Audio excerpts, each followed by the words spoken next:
You cannot have the overall development of a country on the basis of... So it's a very serious charge. I would almost say institutional discrimination. Sir, this is a very serious charge. Of industrial no. Now let him respond. You call it lopsided regional disparity. Ravi Shankar Prasad. Allow me to... okay, Manish Tiwari wants to add on to that. Manish Tiwari, go ahead. Pawan Verma said. Yeah. I was listening to Mr. Ravi Shankar Prasad very closely, outlining the various proposals for growth which they have, possibly enunciated in the budget, and trying to draw that maxim that there cannot be any equity without growth. But I cannot understand if at all those proposals are going to be implemented, Mr. Ravi Shankar Prasad, then a back-of-the-envelope calculation will reveal that your fiscal deficit will go above 6%. So therefore, how is your finance minister going to be able to hold the 4.1% challenge that he has taken and extrapolate it from there, to 3.8 and 3.5%? So obviously, the point which Mr. Praful Patel was making earlier, either you are going to contract the economy this year in order to hold the fiscal red lines, which Mr. Chidambaram had laid out, or those fiscal numbers that you have committed to yourself in the budget are not real numbers. So there is an inherent contradiction, and that's where this budget falls between the stools. No, I think it's Mr. What about high interest rates and high inflation? And that will also affect growth or not? I mean, ultimately, that is going to, how are you going to revive manufacturing? There's a shortfall of how are you going to get your supply crores. side economics right in terms of basically getting your coal supplies to your power plants, to get all the other raw materials to all your, whether it's for steel, for cement, for other things? It's all going to take time. I'm not trying to say that the intent is not there, but the fact that if you think that whatever steps you've taken today are going to yield a result tomorrow or in this fiscal year itself, I think it's a very tall order. Okay, at this stage of the debate, the basic numbers of the budget are being challenged, right? Yeah. The numbers of the budget are being challenged. Ravi Shankar Prasad, this is now very serious. Many people are saying that your hope of keeping the fiscal deficit to 4.1%, and eventually bring it down to somewhere like 3% is completely misplaced. In fact, I find, Omkar Goswami can tell me, I find they're relying too much on disinvestment to reach that target. Do you think at this stage the opposition has the upper hand when they ask that question to the government or the debate? Do you think on that the opposition has the upper hand? Do you think Ravi Shankar Prasad has been cornered once again at this stage of the debate? It's very difficult to corner Ravi Shankar Prasad as a personality, but that aside, the fact of the matter is that it is going to be a tough ask. Getting a 4.1% fiscal deficit at the end of the day is going to be a tough ask, but let it also be known, and Mr. Jaitley has only touched upon it, didn't say it. Let it also be known that the 4.6% fiscal deficit that allegedly Mr. Chidambaram had in his previous budget had a lot of expenditure which he pushed forward into the next year. Yeah.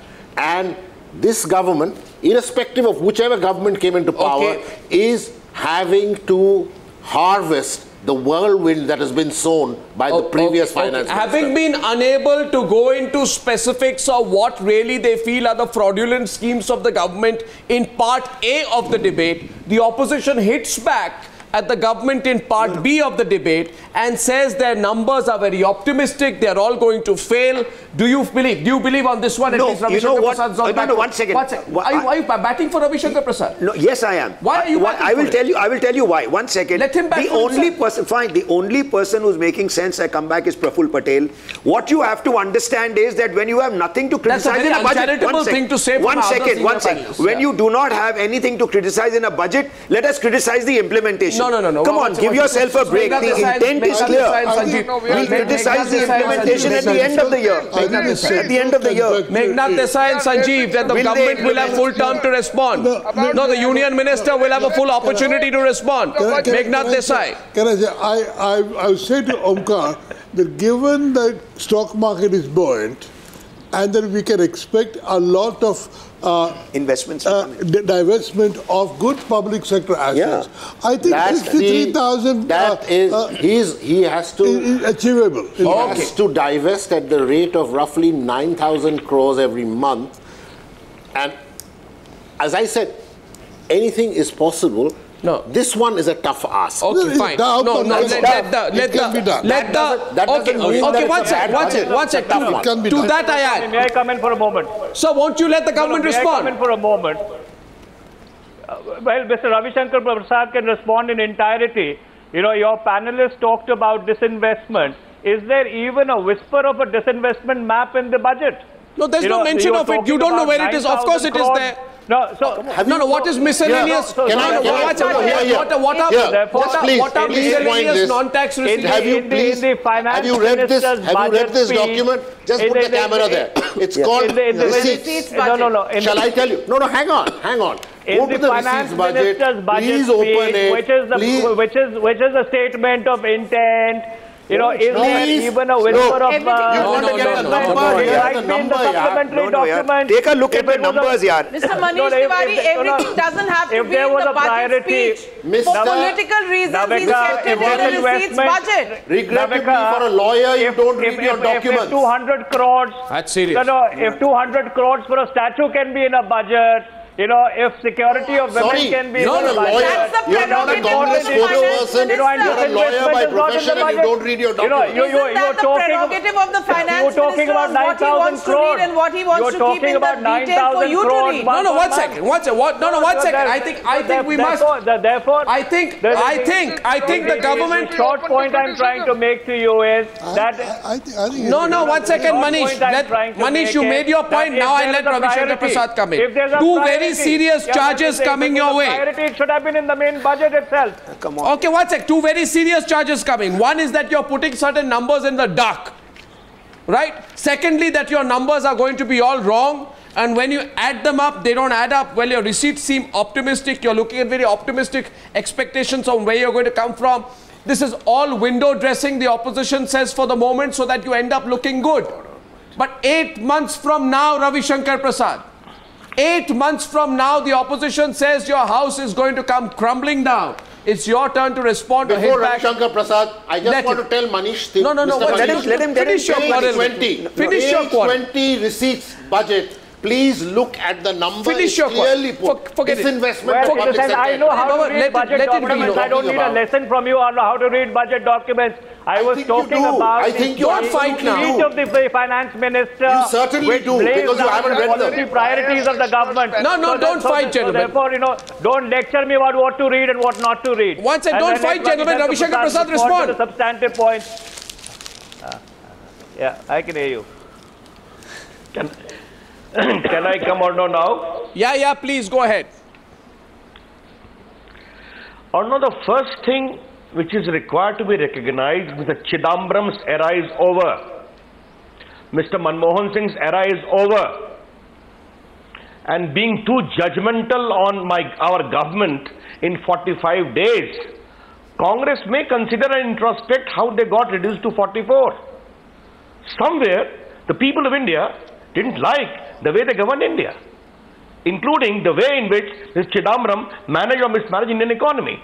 What Onkar just indicated as to how fiscal deficit was sought to be controlled in a manner which is not fair by shifting the liability to the next year and also cutting the planned expenditure by close to 90,000 crores.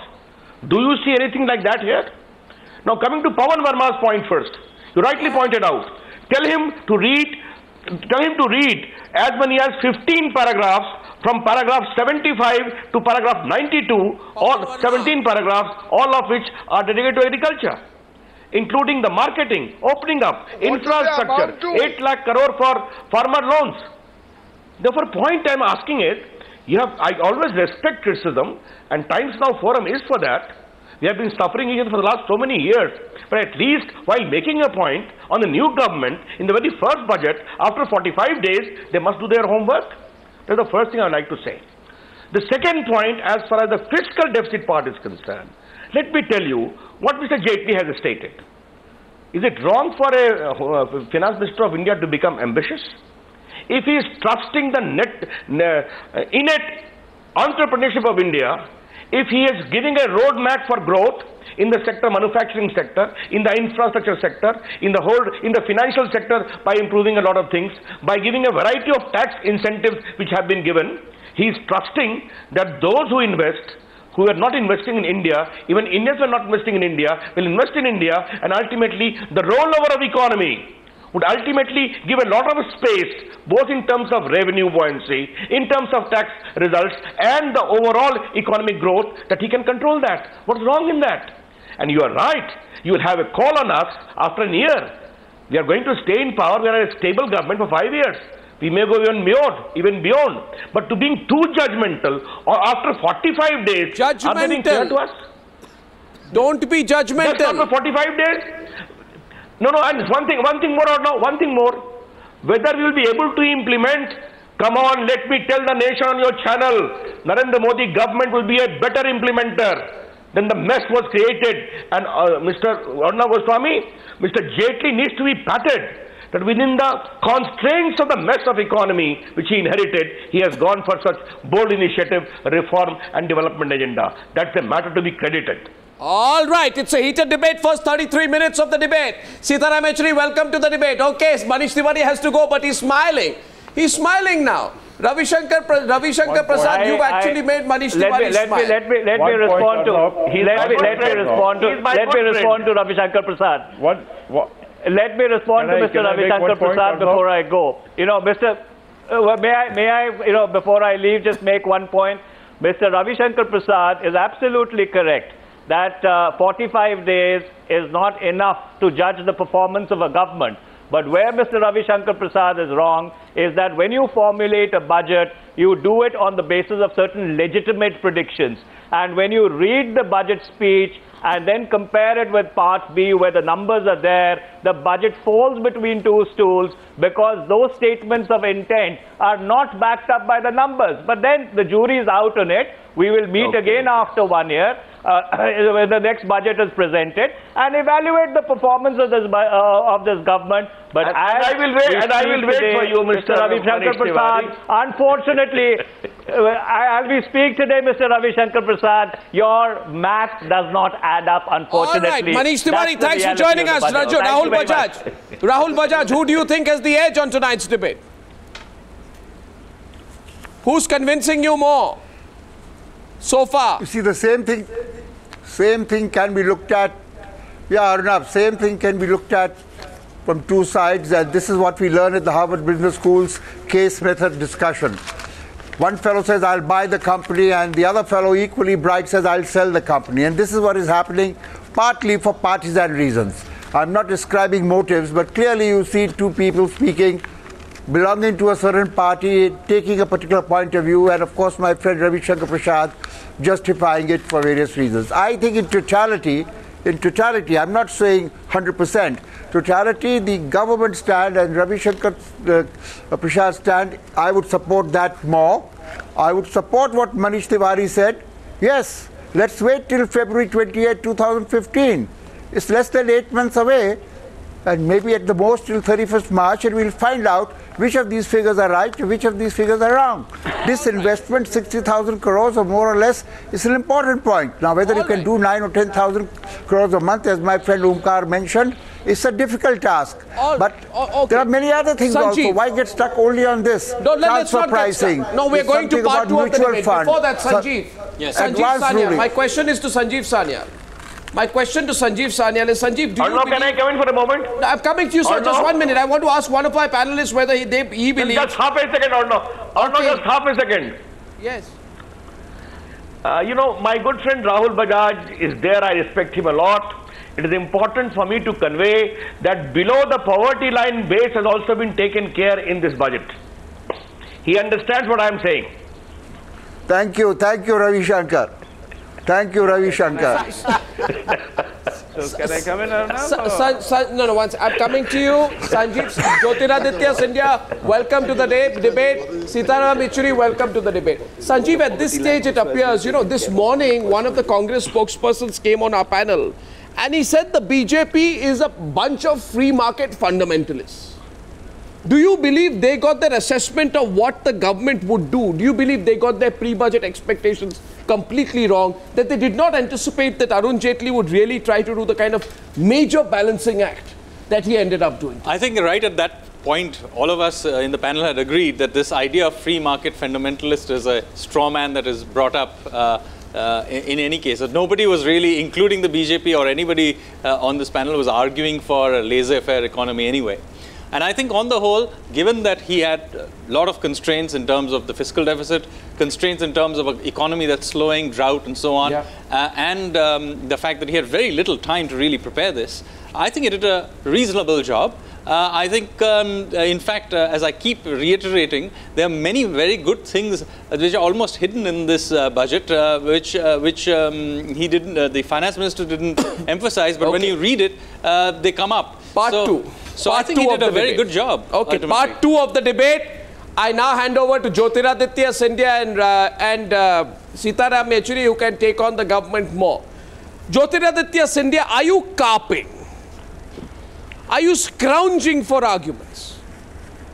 Because, you know, to balance what Arun Jaitley has done, or at least try to make that balance, where you continue subsidies, bring about tax relief for a significant part of the population, and then have a big push in manufacturing and infrastructure, and not just that, ensure that the money that is spent on Manrega does not go waste, but rather gets implemented in asset creation, link it to work hours in the agricultural sector. They've taken on a lot. Now, I think you're a practical man.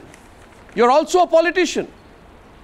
You are a politician, but you're a practical man. And so is Sitaram Yechuri. Why don't you cut some slack, Jyotiraditya Scindia? Even if your party has told you today to go on an all-out offensive against the government, why don't you cut some slack and be realistic tonight? You're being extremely suave tonight, Arnab. I think you should join politics. Really? I didn't know. Well, I didn't know you have to be suave to be in politics. Come on. He's already in the politician. Everything is changing in this country, right? Yeah. Go ahead. Go ahead. Okay. So first out, I think I'd like to congratulate Mr. Jaitley. As finance minister, this is the first budget that he's presented. It's an important day for him. It's an important day for the government, and it's an important day for the country. Having said that, I will say this, that expectations had been raised tremendously. There were very, very high expectations from this budget, and even if I talk as a citizen and not as a party person, we were at least expecting some sort of a vision or a roadmap of where this country is going to be 5 years down the road. I think articulation of that vision was extremely important, which I found to a degree lacking in this budget. Second, the area which is hurting every single citizen the most, Arnab, which is the issue of rising prices. Even in the last 2.5 months.